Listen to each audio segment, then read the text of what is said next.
ఓటర్లకు కీలక హెచ్చరిక, అప్రమత్తంగా లేకపోతే ఓటు హక్కుకు ముప్పు. ఆన్లైన్లో ఎన్యూమరేషన్ ఫారం సమర్పించే పూర్తి విధానం ఇదే. ప్రత్యేక ఓటర్ల జాబితా సమగ్ర సవరణ కార్యక్రమం 2026లో భాగంగా ప్రతి ఓటరు తప్పనిసరిగా ఎన్యూమరేషన్ ఫారం సమర్పించాలని ఎన్నికల అధికారులు సూచిస్తున్నారు. ఓటర్ల వివరాలను సక్రమంగా ధృవీకరించి, తాజా ఓటర్ల జాబితాను రూపొందించేందుకు ఈ ప్రక్రియ చేపడుతున్నారు. ఓటర్లు అప్రమత్తంగా ఉండి, తమ వివరాలను సకాలంలో ధృవీకరించుకోకపోతే, భవిష్యత్తులో ఓటు హక్కు వినియోగంపై ఇబ్బందులు తలెత్తే అవకాశం ఉందని అధికారులు హెచ్చరిస్తున్నారు.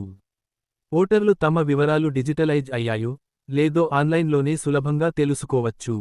అలాగే, ఎన్యూమరేషన్ ఫారాన్ని కూడా పూర్తిగా ఆన్లైన్లో సమర్పించే అవకాశం కల్పించారు. ఇందుకోసం బిఎల్ఓ వద్దకు వెళ్లాల్సిన అవసరం లేకుండానే, ప్రతి ఓటరు స్వయంగా తన వివరాలను మ్యాపింగ్ చేసుకుని, ఎన్యూమరేషన్ ప్రక్రియను పూర్తి చేసుకోవచ్చు. ఆన్లైన్లో ఎన్యూమరేషన్ ఫారం సమర్పించాలంటే, ముందుగా ఎన్నికల సంఘం ఓటర్ల సేవల పోర్టల్లోకి వెళ్లి, ఇప్పటికే రిజిస్ట్రేషన్ చేసుకుని ఉంటే, తమ యూజర్ ఐడి, పాస్వర్డ్తో లాగిన్ కావాలి. కొత్తగా వినియోగించే వారు ముందుగా సైన్ అప్ చేసి ఖాతా సృష్టించుకోవాలి.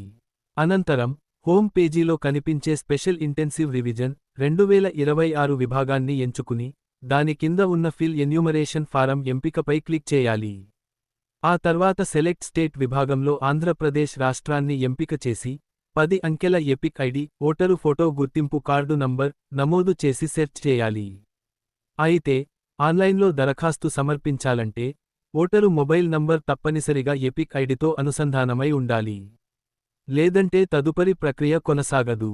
ఎపిక్ ఐడి నమోదు చేసిన వెంటనే, ఓటరు పేరు, ఎపిక్ నంబర్, శాసనసభ నియోజకవర్గం, పోలింగ్ కేంద్రం సంఖ్య, పోలింగ్ కేంద్రం పేరు, ఓటర్ల జాబితాలోని సీరియల్ నంబర్ వంటి వివరాలు స్క్రీన్పై కనిపిస్తాయి. అనంతరం సెండ్ ఓటీపీ ఎంపికపై క్లిక్ చేస్తే, ఎపిక్ కార్డుతో అనుసంధానమైన మొబైల్ నంబర్కు ఓటీపీ వస్తుంది. ఆ ఓటీపీని నమోదు చేసిన తర్వాత మాత్రమే మిగిలిన వివరాలను నమోదు చేసే అవకాశం లభిస్తుంది. ఓటరు గుర్తింపు కార్డులో నమోదైన పేరు, ఆధార్ కార్డులో ఉన్న పేరుతో అక్షరాలా సరిపోవాలని ఎన్నికల అధికారులు స్పష్టం చేస్తున్నారు.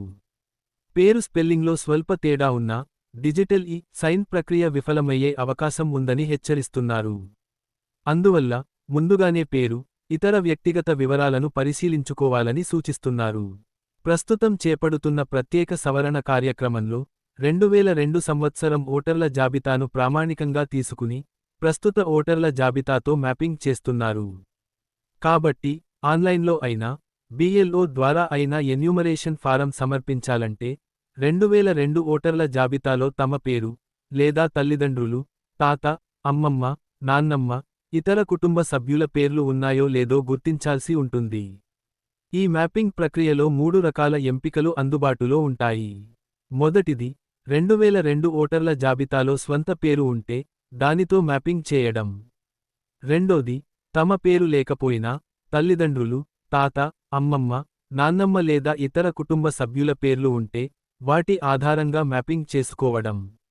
మూడోది, తమ పేరు గాని, కుటుంబ సభ్యుల పేర్లు గాని 2002 జాబితాలో లేకపోతే, ఆ మేరకు సంబంధిత ఎంపికను ఎంచుకుని వివరాలు నమోదు చేయడం.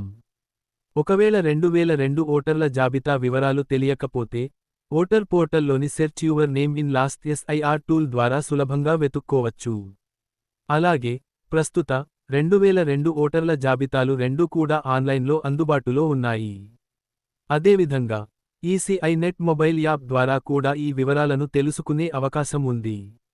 ఇంకా, ప్రతి పోలింగ్ కేంద్రంలో, బిఎల్ఓల వద్ద, అలాగే గుర్తింపు పొందిన రాజకీయ పార్టీల బూత్ స్థాయి ఏజెంట్ల వద్ద కూడా 2002 ప్రస్తుత ఓటర్ల జాబితాలు అందుబాటులో ఉంటాయి. అవసరమైతే వారిని సంప్రదించి వివరాలను తెలుసుకోవచ్చని అధికారులు సూచిస్తున్నారు. ఎంపిక చేసిన కేటగిరీకి అనుగుణంగా ఎన్యూమరేషన్ ఫారంలోని వివరాలను పూర్తిగా నమోదు చేయాలి. ఒకవేళ 2002 జాబితాలో తమ పేరు లేకపోయినా, కుటుంబ సభ్యులు లేదా బంధువుల పేరు ఉంటే, ఆ వివరాలను నమోదు చేయాలి. గతంలో నియోజకవర్గం మారి ఉంటే, పాత నియోజకవర్గం, పార్ట్ నంబర్ వివరాలను కూడా నమోదు చేయాలి. అనంతరం, తాజా పాస్పోర్ట్ సైజు ఫోటోను అప్లోడ్ చేయాలి.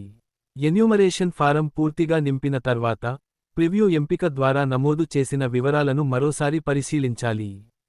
ఏవైనా పొరపాట్లు ఉంటే వెంటనే సరిచేసుకోవాలి. అన్ని వివరాలు సక్రమంగా ఉన్నాయని నిర్ధారించుకున్న తర్వాత, డిక్లరేషన్ చెక్బాక్స్ను ఎంపిక చేసి సబ్మిట్ చేయాలి. ఫారం సమర్పించిన అనంతరం, వ్యవస్థ ఆటోమేటిక్గా ఆధార్ సైన్ గేట్వేకు తీసుకెళ్తుంది. అక్కడ ఆధార్ నంబర్ నమోదు చేసి, ఆధార్తో అనుసంధానమైన మొబైల్ నంబర్కు వచ్చే ఓటీపీని నమోదు చేసి ధృవీకరించాలి. దీంతో డిజిటల్ సంతకం ప్రక్రియ పూర్తవుతుంది. ఆ తర్వాత ఎన్యూమరేషన్ ఫారం విజయవంతంగా ఆన్లైన్లో సమర్పించబడినట్లుగా ఎన్నికల అధికారులు తెలిపారు.